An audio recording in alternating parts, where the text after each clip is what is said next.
আমার ছেলে 7 জন আর ছেলের বউ 7 জন, নাতিনও সব 25 জন, আর ফন্তি আরো 3 জন। এই আপনার প্রথম প্রজন্ম, তারপর আপনি হচ্ছে দ্বিতীয় প্রজন্ম, দ্বিতীয় এই প্রজন্ম। তৃতীয় প্রজন্ম, আর এই হচ্ছে চতুর্থ প্রজন্ম। চতুর্থ প্রজন্ম। মানে 4 প্রজন্মের সাথে ঈদ পালন করতেছি আমরা। ঈদ পালন করতেছি, জি। আপনি 1990 সালে এই বাড়িতে আসছিলেন বউ হয়ে, আর এখন আপনি নিজেও দাদি হয়ে গেছেন। এই যে আপনাদের বিশাল বাড়ি, হ্যাঁ, এখানে মোট রুম কয়টা আছে? এক্স্যাক্টলি বলতে পারবো না, তবে 20-এর অধিক তো হবে। এক টিমে 11 জন লাগে, আমাদের তো আছে প্রায় 17 জন। 3 বেলায় 15 কেজি চালের ভাত রান্না করতে হয়। 50 জন তো ফ্যামিলি মেম্বার। উনি হচ্ছে আমার ছেলে আয়ান, উনার হচ্ছে চাচা উনি, যদিও উনি বয়সে বড় কিন্তু উনি হচ্ছে সম্পর্কে চাচা। প্রথমে আপনার ভাতিজা, তারপর হচ্ছে আপনার মেয়ের জামাই। এখন আপনি কোনটা হিসাবে দেখেন? ভাতিজা হিসেবেই দেখি আসলে। ঈদ মোবারক ভাই। ভাই, আজকে আসলাম এই ঈদের দিনে আপনাদের আপনারে বাড়িতে। আমরা ঈদের আনন্দে আপনাকে পেয়ে আমরা বেশি আরো আনন্দিত। শুরুতে সবাইকে ঈদ মুবারক। আর আজকে আমি এই মুহূর্তে আছি মৌলভীবাজার জেলার বড়লেখা উপজেলার দক্ষিণবাগ ইউনিয়নের কলাজোড়া গ্রামে। আজকে আমি এখানে একটা যৌথ পরিবারের সাথে ঈদ আনন্দ করতে আসছি। আসসালামু আলাইকুম, ভালো আছেন গো? দোয়া করুন। আমরা বয়স্ক যারা আছি আমরা তো সাদা পোশাক পরি। এই পর্যন্ত আমার মাও জীবিত আছেন। আমরা 7 ভাইয়ের মধ্যে আমি সবার বড়। সবাই 7 একসাথে? ভাই 3 বোন, সবাই একসাথে একই পরিবারে। এটা কিভাবে, মানে এটা আপনারা কিভাবে এটা আল্লাহর হুকুম, আমাদের পক্ষে সম্ভব। আমরা সব ভাই একইভাবে চলতেছি। আমাদের ভাইয়ের স্ত্রীরা যারা আছে সবাইও মোটামুটি একজনের নেতৃত্বে সবই চলতেছে। আপনাকে দেখে আমার নিজের দাদির কথা মনে পড়ে গেছে। আপনি এখনো যৌথ পরিবারটা ধরে রাখছেন, এটা কিভাবে আপনি সম্ভব করলেন এটা বলেন। এটা আল্লাহর হুকুম রে বা, আর কি করা। তোমার তো গাইন চলরা, আমি তা কই আর তা শুনরা, আমার গাইনতে চলরা আমার কথা মতে নাতিন সব আইয়া দুয়া সাইতরা আমার গেছে, আইতরা বইতরা খুঁজে বলরা। এ হচ্ছে আপনার নাতির ঘরের পন্থী, মানে আপনার নাতির ছেলে। নাতির ছেলে। আপনি তো হচ্ছে আপনার ছেলের বউয়ের হাতের রান্না খাচ্ছেন, হ্যাঁ, নাতির বউয়ের হাতেরও রান্না খাচ্ছেন। হ্যাঁ, এটা তো আপনার সৌভাগ্য। ও আমার সৌভাগ্য। কোনটা বেশি স্বাদ, আপনার ছেলের বউয়ের হাতের রান্না বেশি স্বাদ না নাতির বউয়ের হাতের রান্না বেশি স্বাদ? এইটা মজা আমার ছেলের বউ। ছেলের বউয়ের হাতেরটা। আমি তো আইছি কেন 1990 ইংরেজিতে, তার ছোট ছোট পাইছে আমার দেওরাইন তার। এখন তো আল্লাহ দিলে সব বড় হয়েছেন, আমিও বড়ই। আমার 3 ফুয়ার বউ আনছি, বা আমার 3 জন নাতিনও আছে। মানে আপনি ছিলেন এই বাড়ির প্রথম বউ, আর এখন আপনার এই বাড়িতেই 3 ছেলের বউ আছে। আমরা এই বাড়িতে আমরা দেওর আছেন, আমার ছেলে থাকে আর ছোট ছোট দেওর ননদ তারা। মানে আপনার দেবর, কিন্তু আপনার ছেলের চেয়েও ছোট। জিও জিও। আমরা তো সিঙ্গেল ফ্যামিলি, আমার মা বাবা আর ভাই বোন আমরা 60 জন, আর ইনো ইয়া তো 50 জনের মতো। তো এই যে জি না। 4 জনের পরিবার থেকে 50 জনের পরিবারে এসে ঢুকছেন, ভয় পাননি? জি না জি না, সবার সাপোর্ট আছে, এর লাগি ভয় পাইছি না। 8টা চুলা একলগে ব্যবহার করা লাগে। আমরা যখন বেশি মানুষ, আমরা একলগে রান্না লাগে। আমরা এক বেলা লাগে 15 ফুট, আর আনুমানিক হয়তো 3 বেলা লাগে 15 কেজি লাগে। 3 বেলায় 15 কেজি চালের ভাত রান্না জি করতে হয়, হয়। 50 জন তো ফ্যামিলি মেম্বার। এত মানুষের রান্না করতে হয়, খাওয়াইতে হয়, এটা কি কষ্ট হয় না? জি না, সবাই মিলেমিশে করলে শেষ হয়ে যায়, তাড়াতাড়ি শেষ হয়ে যায়, কষ্ট হয় না। একটা মাছে তো আপনাদের হয় না মনে হয়? ও একটা হইলে এক বেলা হয়, আর 2টা লাগে। 5 কেজি হইলো। 5-6 কেজি ওজনের মাছ এক বেলার জন্য লাগে। জি ওই এক বেলা লাগে, 2টা। আর যদি মোরগ রান্না করা হয়, কয়টা রান্না করতে হয়? 2টা। আপনাদের সাথে যে আছি, জি। মনে হচ্ছে পুরো একটা মানে মিছিলে আসছি আর কি। এটা পরিবারের সাথে। এটা বলুন। আজকে ঈদের দিন একসাথে নামাজে গেছেন, কতজন গেলেন? হ্যাঁ, একসাথে আমরা হচ্ছি চাস্তো বাই গেছি আমরা 17 জন।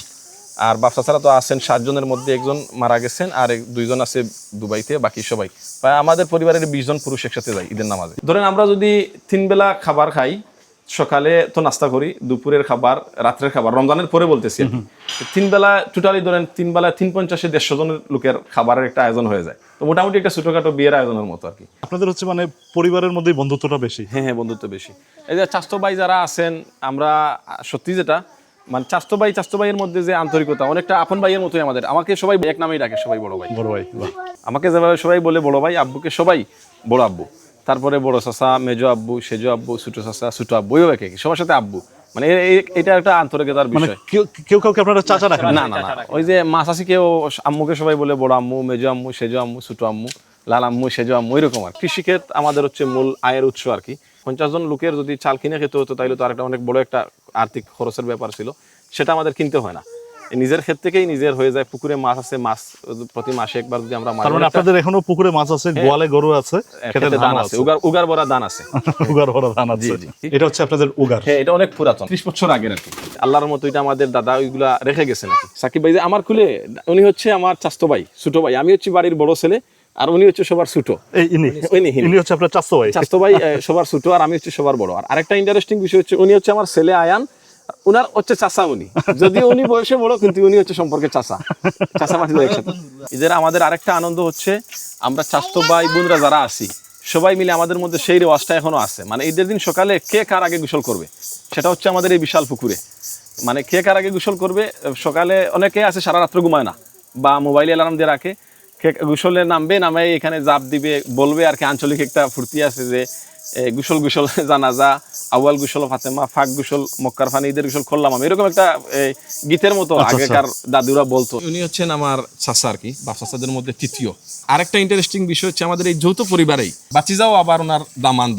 আমরা হচ্ছে আমাদের চাচতো বোন নাকি, উনি হচ্ছে আপনার ভাতিজা আবার আপনার মেয়ের জামাই। হ্যাঁ মেয়ের জামাই, মানে ওনারা হচ্ছেন চাচা আবার শ্বশুর শাশুড়ি নিয়ে কেউ আবার যৌথ পরিবারে একসাথে আমরা খাবার খাচ্ছি আর কি। একসাথে থাকাটাই আসলে ভালো, কারণ যখন পৃথক হয়ে যায় তখনই মনে করেন একে অন্যের প্রতি একটা শত্রুতা বা মনে করেন যে ভালোবাসা এটা থাকে না। ঈদের যে কোলাকুলিটা এটা তো উঠেই গেছে, এখন তো আর কেউ কারোর সাথে করেই না।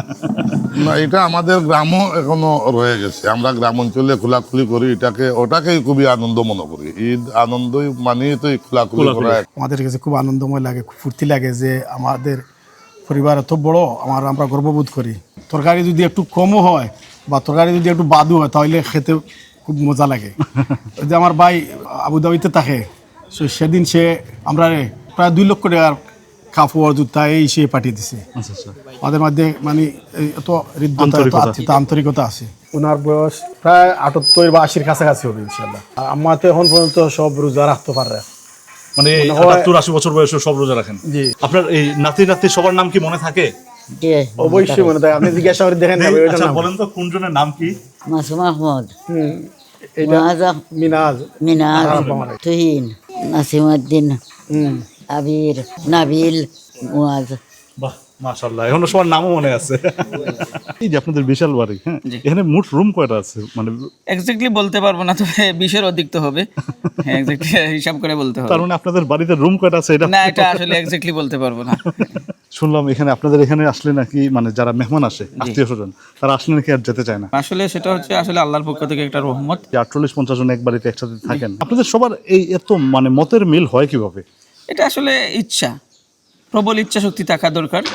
আর এটা আসলে আমি বলবো এক্স্যাক্টলি এটা আল্লাহর পক্ষ থেকে রহমত। আর আমরা আসলে টুকটাক ভুল ত্রুটি হতেই পারে, সেটাকে ধরে রাখলে হবে না, ছাড় দিতে হবে সোজা কথা, তখন আপনার থাকা সম্ভব। এই যৌথ পরিবারের ঈদের দিনের বিকেলের হচ্ছে তাদের এই পরিবেশ থাকে, পরিবারের সবাই মিলে একসাথে ক্যারম বোর্ড খেলে সময় কাটান। অনেক বছর পরে আমি একটা যৌথ পরিবারের ঈদের আনন্দ নিজের চোখে দেখলাম, আর তাদের সাথে ঈদের যে আনন্দটা সেটা উপভোগ করলাম।